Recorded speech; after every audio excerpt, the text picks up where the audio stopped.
नमस्ते विद्यार्थी मित्रों, आज मैं सप्तशी संकुल में आपका हार्दिक स्वागत करती हूँ। आज की हमारी हिंदी के क्लास में हम कक्षा 5 में गद्य 5 यानी के पाठ 5 चिड़िया घर की सैर, तो यह पाठ हम देखेंगे। तो विद्यार्थी मित्रों, आप अपनी पुस्तक और रबर पेंसिल साथ में रखें। तो देखिए यहाँ पे विद्यार्थी मित्रों के इस इकाई में चिड़ियाघर के कुछ जानवरों के बारे में बताया गया है। आज हम जो इकाई पढ़ने वाले हैं, इस इकाई में चिड़ियाघर के जो जानवर होते हैं उनके बारे में कुछ बातें बताई गई है। तो आज हम चिड़ियाघर की सैर यह पाठ पढ़ेंगे। तो विद्यार्थी मित्रों, आप पुस्तक में देखिए, कल गीता अपने दादाजी के साथ चिड़ियाघर गई थी। कौन? गीता जे छे ए एमना दादाजी साथे चिड़ियाघर यानी के प्राणी संग्रहालय गई हती। उसने देखा कि शेर के पिंजरे के पास बहुत भीड़ थी। શેરનું જે પાંજરું હતું એ પાંજરાની પાસે એને જોવા માટે લોકોની ભીડ હતી। ગીતાએ જોયું કે એ જે શેર છે એટલે કે સિંહ, તો સિંહના પાંજરા આગળ ઘણા બધા લોકોની ભીડ હતી। શેર ગરજા તો सब डरकर पीछे हट गए। અને જે લોકોએ સિંહને જોવા માટે જો ઊભા હતા એ બધા લોકો સિંહ જોરથી રાડ નાખે છે, તરાડ પાડે છે, તો એનો અવાજ સાંભળીને એ લોકો બી જાય છે અને પાછળ હટી જાય છે। સામને લોગ बंदर को मूंगफली और केला खिला रहे थे। અને પછી સામે જોયું ગીતાએ, તો સામેના જે પાંજરું હતું એ પાંજરાની અંદર વાંદરા હતા અને એ વાંદરાને લોકો મૂંગફલી એટલે કે મગફળી જે સિંગ છે એ સિંગ અને કેળા જે છે એ કેળા ખવડાવતા હતા। दादाजी ने कहा, देखो वह क्या लिखा है। चिड़ियाघर के जानवर को खाना देना मना है। गीता बोल उठी, दादाजी वह देखिए काले मुँह का बंदर। અને પછી દાદાજીએ ગીતાને શું કહ્યું કે પેલું જે બોર્ડ માર્યું છે એની ઉપર શું લખ્યું છે તે જો। તો ગીતા શું કહે છે કે અહીંયા જે પ્રાણીઓ છે એ પ્રાણીઓને ખાવાનું આપવાની મનાઈ ત્યાં કરવામાં આવી હોય છે। અને પછી ગીતા બોલે છે કે દાદાજી પેલું જો કાળા મોઢાનો જે વાંદરો છે એ ત્યાં છે, કાલે मुँह का बंदर। दादाजी हंस पड़े और बोले, बिटिया वह बंदर है, लंगूर है। बंदर लंगूर का मुँह काला होता है। અને શું કહે છે કે તે બંદર નથી પણ લંગૂર છે, અને લંગૂરનું જે મોઢું હોય છે એ કેવા રંગનું હોય છે? કાળા રંગનું હોય છે। એક જगह गेंडा दिखाई दिया जिसकी नाक पर बड़ा सा सींग था। અને પછી અમને બીજી જગ્યાએ ફરીને જોયું તો ત્યાં એક ગેંડો હતો, તેના નાક ઉપર મોટું શીંગડું ઉગ્યું હતું। साथ वाले बाड़े में लंबी गर्दन वाला, અને એની સાથે સામેની જો વાળો છે વાળાની અંદર લાંબી ડોકવાળો જીરાફ ધીરે ધીરે ટહલ रहा था। અને જીરાફ શું કહ્યું હતું? ધીરે ધીરે ચાલી રહ્યું હતું।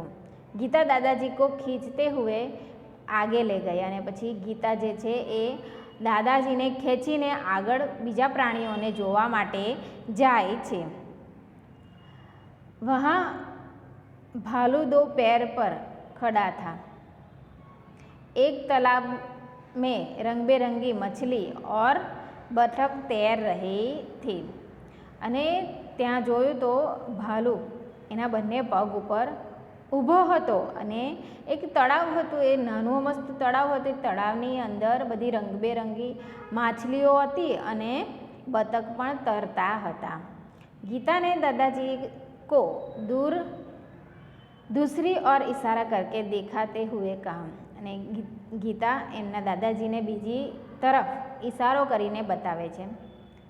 દાદાજી દાદાજી વહ દેખીએ પથ્થર ચલ રહા હૈ. અને પછી શું કહે છે કે દાદાજી જુઓ જુઓ ત્યાં પેલું પથ્થર જાય છે, ચાલે છે પથ્થર. દાદાજી ઉસે સમજાતે હુએ બોલે. અને પછી દાદાજી ગીતાના જે દાદાજી છે તે તેને સમજાવે છે અને કહે છે બિટિયા યહ કછવા હૈ. અને શું કહે છે કે બિટિયા આ પથ્થર નથી પણ કછવા હૈ, એટલે કાચબો છે.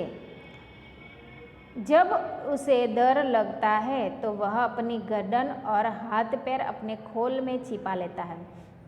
અહીંયા જુઓ વિદ્યાર્થી મિત્ર કે કાચબાને જ્યારે બીક લાગે છે ત્યારે શું કરે છે, એ પોતાની જે ગરદન છે તે અને એના હાથ પગ છે એ અંદર લઈ લે છે, એનો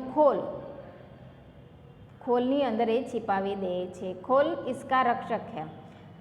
खोल किसका रक्षक है? અહીંયા પ્રશ્ન કરે વિદ્યાર્થી મિત્રો કે खोल किसका रक्षक है? तो खोल कछुए का रक्षक है. ગીતા દોડકર આગે ગઈ. અને પછી ગીતા દોડીને આગળ જાય છે. એક બડે તાલાબ મેં મગર તૈર રહે થે. અને એક મોટું જે તળાવ હતું તે તળાવની અંદર વિદ્યાર્થી મિત્રો મગર પણ તળી રહ્યા હતા.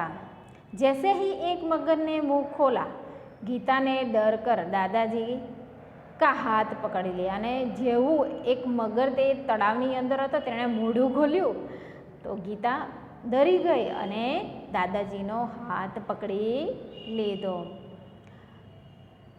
कुछ और आगे बढ़ एक बड़ा सा पिंजरा था. उसमें बहुत सी चिड़िया थी. અને થોડી આગળ વધ્યા તો ત્યાં જોયું તો મોટું એક પાંજરું હતું અને એ પાંજરાની અંદર બહુ બધી ચકલીઓ હતી. गीता ने खुशी से ताली बजाई और कहा वह देखो हरियल. અને પછી ગીતા એ બધી ચકલીઓને જોઈને ખુશ થઈ ગઈ અને પછી જોરથી તાળી પાડવા લાગી. અને શું કહે છે દાદાજીને કે વો દેખો તોતા હરિયલ. હરિયલ એટલે કે તોતા, પોપટ.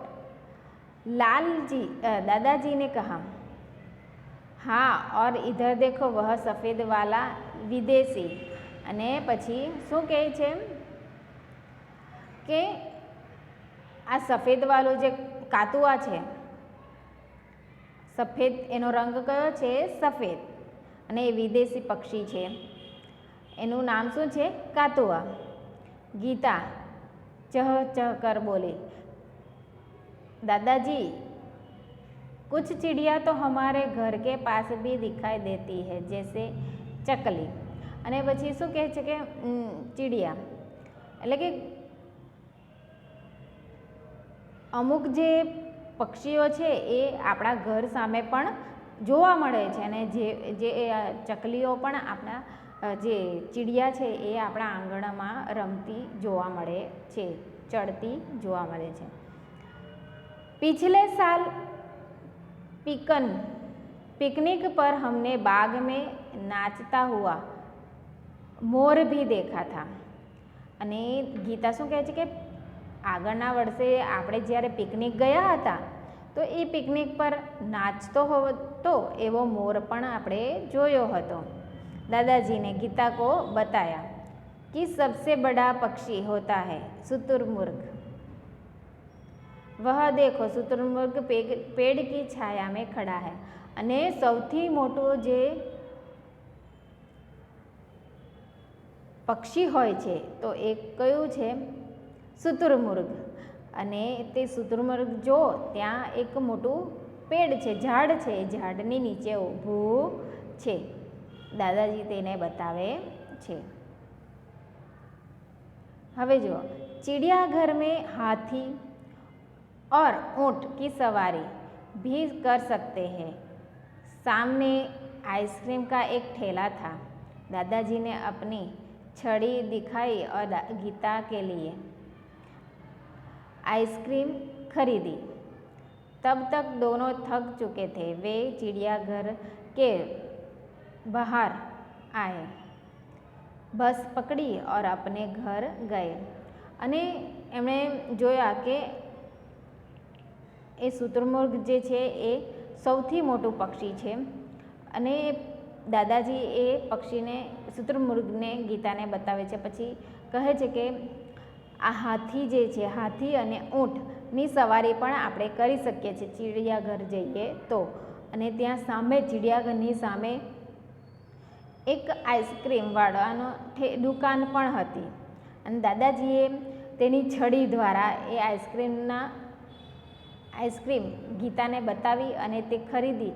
અને પછી બંને એ ખાય છે અને પછી ચિડિયાઘરની બહાર આવે છે અને બસ પકડે છે અને બસ પકડીને પાછા ઘરે રિટર્ન થાય છે.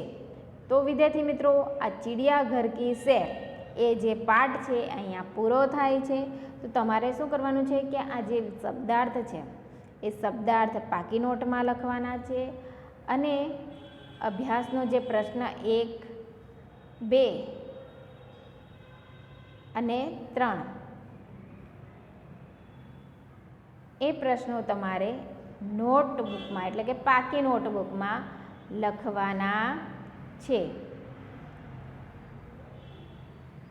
તો વિદ્યાર્થી મિત્રો, તમારે શું કરવાનું છે? પ્રશ્ન 1, 2, 3 અને 4 એ પાકી નોટબુકમાં લખવાનું છે અને શબ્દાર્થ લખવાના છે.